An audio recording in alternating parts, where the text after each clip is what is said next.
त्रेता युग के इतिहास में रावण का नाम केवल भय का नहीं, बल्कि असाधारण शक्ति और प्रतिभा का प्रतीक माना जाता है। वह लंका का सम्राट था, जिसका प्रताप देवताओं, दानवों और मनुष्यों तीनों लोकों में प्रसिद्ध था। लेकिन प्रश्न यह है, रावण वास्तव में कितना शक्तिशाली था?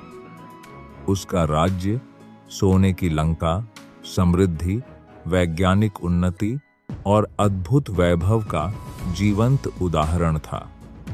विशाल राजमहल, दिव्य शिल्पकला और अपार संपत्ति सब रावण के अधीन थे। रावण केवल राजा नहीं, बल्कि एक विशाल और संगठित साम्राज्य का निर्माता था।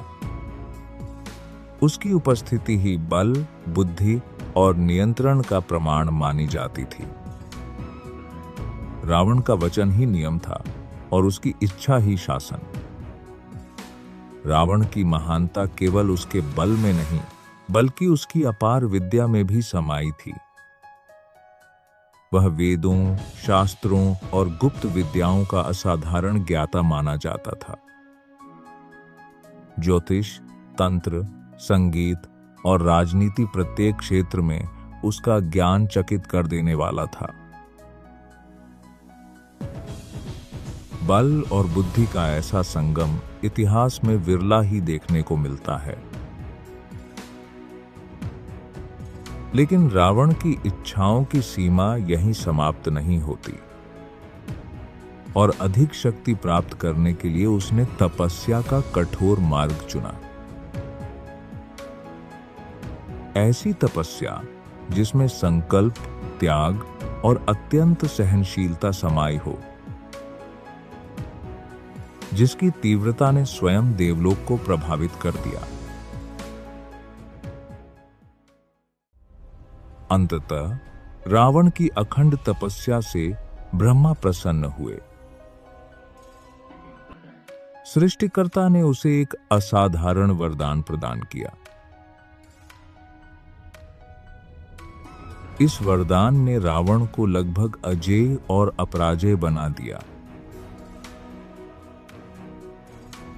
अब रावण के विरुद्ध खड़ा होना देवताओं के लिए भी सरल न रहा।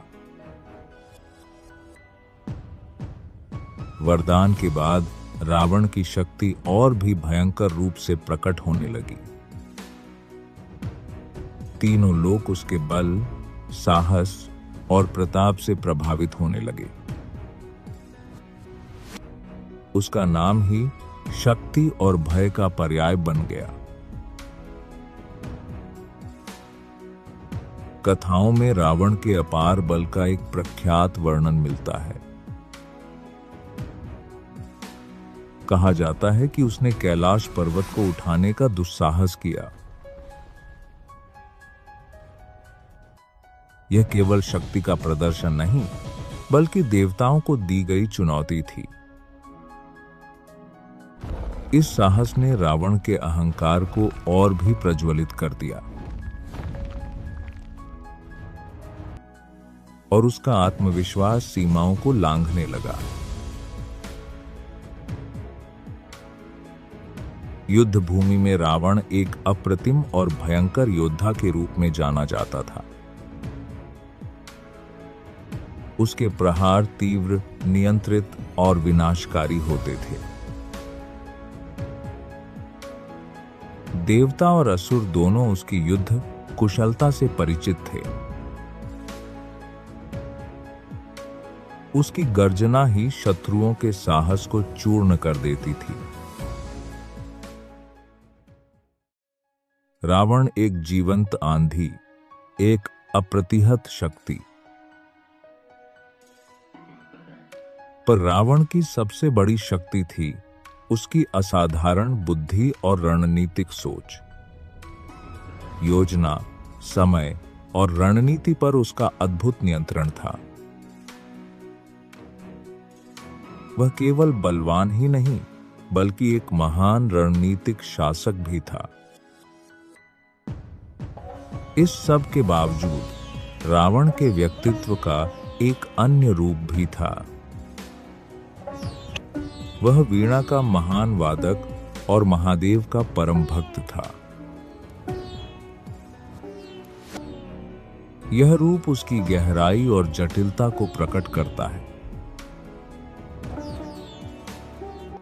रावण एक सरल चरित्र नहीं, बल्कि एक रहस्य था। लेकिन हर अपार शक्ति के साथ एक कमजोरी भी जन्म लेती है। और रावण की सबसे बड़ी कमजोरी थी उसका अहंकार। अंततः उसके सामने प्रकट हुए भगवान राम। धर्म, मर्यादा और सत्य का जीवंत स्वरूप। यह संघर्ष केवल दो योद्धाओं का नहीं था।